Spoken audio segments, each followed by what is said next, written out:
লম্পট ট্রাম্প যখন ক্ষমতা এসেছিল প্রথম মেয়াদে, তখন তিনি ঘোষণা করেছিলেন জেরুজালেম হবে ইসরায়েলের রাজধানী।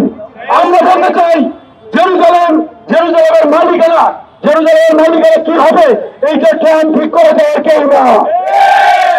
শহীদ সালাউদ্দিন আইয়ুবীর উত্তরসূরিরা এখনো মরে যায় না। ওমর রাদিয়াল্লাহু তাআলা আনহুর উত্তরসূরিরা এখনো পৃথিবীতে বিরাজ করে। আমি একটা কথা ব্যর্থভাবে বলতে চাই, ফিলিস্তিনের সাথে দাঁড়াতে আপনার মুসলমান হওয়া লাগবে না, আপনার মানুষ হতে হবে। আমাদের যে ফিলিস্তিনি ভাই বোনরা আছে, তারা খাবারের অভাবে দুঃখে দুঃখে মরতেছে, তারা ঘাস লতা পাতা খেয়ে বেঁচে আছে। মার্কিন মদদে ফিলিস্তিনে যে গণহত্যা চলছে, সে বিষয়ে আপনার অবস্থান পরিষ্কার করুন।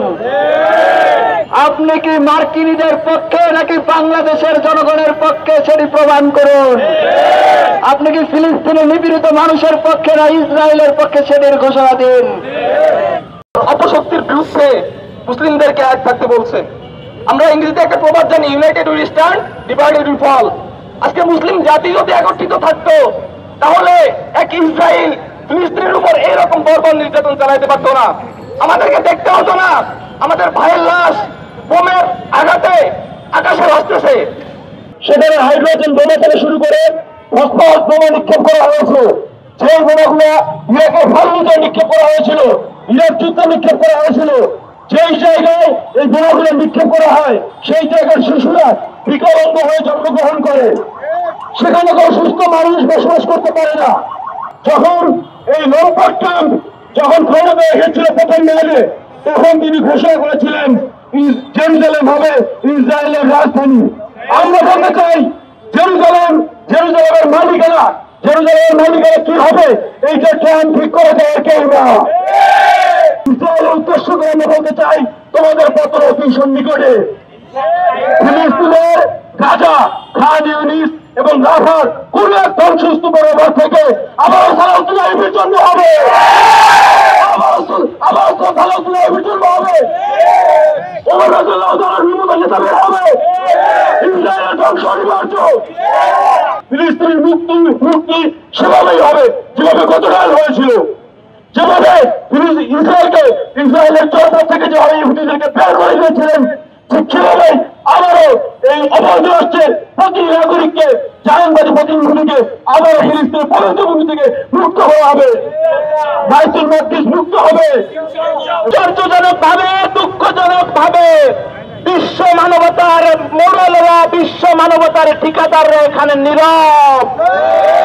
কারণ আমার ফিলিস্তিনের মুসলিম ভাইরা মুসলমান। আমরা বিশ্বকে জানিয়ে দিতে চাই, শহীদ সালাউদ্দিন আইয়ুবীর উত্তরসূরিরা এখনো মরে যায় না। ওমর রাদিয়াল্লাহু তাআলা আনহুর উত্তরসূরিরা এখনো পৃথিবীতে বিরাজ করে।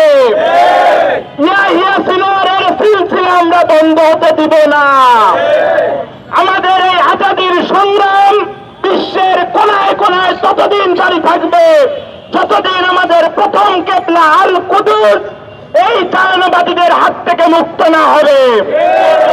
বাংলাদেশের জনগণকে আমরা বলতে চাই, আপনারা ইসরায়েলি পণ্য বয়কট করুন।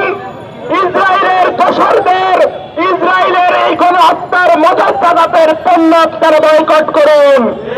ইন্টারিমকে আপনারা, আমরা বলে দিতে চাই, প্রিয় ইন্টারিম, আপনারা আমাদের রক্তের উপর দিয়ে ক্ষমতা এসেছেন। আপনারা ফিলিস্তিনের মানুষের রক্তের উপর শ্রদ্ধাশীল থেকে তাদের পাশে দাঁড়ান। ধন্যবাদ সবাইকে। ইনকিলাব জিন্দাবাদ, আজাদ ফিলিস্তিন জিন্দাবাদ। সংগ্রামী বন্ধুগণ, আপনারা অবগত আছেন এই পবিত্র ঈদুল ফিতরের পর আমাদের ভাইদেরকে, আমাদের বোনদেরকে কিভাবে শহীদ করা হচ্ছে ফিলিস্তিনে। আমরা সকাল থেকে, গতকালকে থেকে আমরা দেখছি ক্রমাগত বম্বিং করা হচ্ছে। ইউএসএ সহ বিভিন্ন রাষ্ট্র তাদের সমর্থন করে যাচ্ছে এবং খুবই দুঃখের সহিত বলতে হয়, ভারতের একটা বড় অংশ পর্যন্ত এদের গণহত্যা, 50,000 মানুষের রক্তকে তারা সাপোর্ট করছে। আমি একটা কথা ব্যর্থভাবে বলতে চাই, ফিলিস্তিনের সাথে দাঁড়াতে আপনার মুসলমান হওয়া লাগবে না, আপনার মানুষ হতে হবে। এত রক্ত এই গণহত্যার কোনো বৈধতা হতে পারে না। ফিলিস্তিন দখলকারী জিহাদ, আমরা এজন্য সবার জিহাদ করা বাধ্যতামূলক করা উচিত। সারা বিশ্বের মুসলিম উম্মাহ যারা কিনা এখন ইসরায়েলকে সাপোর্ট করতেছে তাদের বিরুদ্ধে আমাদের জিহাদ করা উচিত বলে আমি বিশ্বাস করি। বাংলার মুক্তিগামী জনতা এক হয়ে আমরা ইনশাল্লাহ ফিলিস্তিনকে আজাদ করতে রাস্তায় নেমে আসবো এবং আমাদের আজাদ ফিলিস্তিনের কর্মসূচির সাথে আমরা একসাথে থাকবো ইনশাল্লাহ। ইনকিলাব জিন্দাবাদ।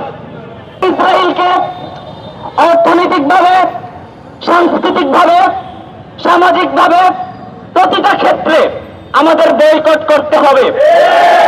প্রয়োজনে যদি আমাদের এমন সুযোগ আসে তাদের সাথে আমাদের মুখোমুখি লড়াইয়ের, আমরা সেই সুযোগের মুখাপেক্ষী আমরাও লড়াই করে যাব ইনশাল্লাহ। আমাদের যে ফিলিস্তিনি ভাই বোনরা আছে তারা খাবারের অভাবে দুকে দুকে মরতেছে, তারা ঘাস লতা পাতা খেয়ে বেঁচে আছে। মানবতাবাদীরা কোথায়? এরা কি গর্তে লুকাইছে? যে অর্থনৈতিক সম্পর্ক আমার ফিলিস্তিনের ভাইদের রক্ত ঝরাতে ব্যাহত করে সেই সম্পর্ক আমাদের প্রয়োজন নাই।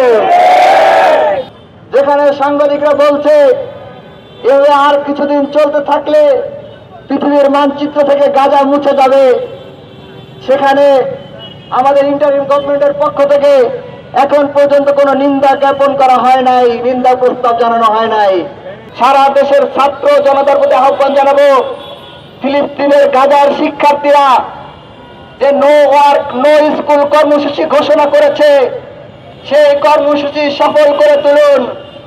আগামীকাল 7 এপ্রিল আপনারা সারা দেশের জেনারেল স্ট্রাইক পালন করুন।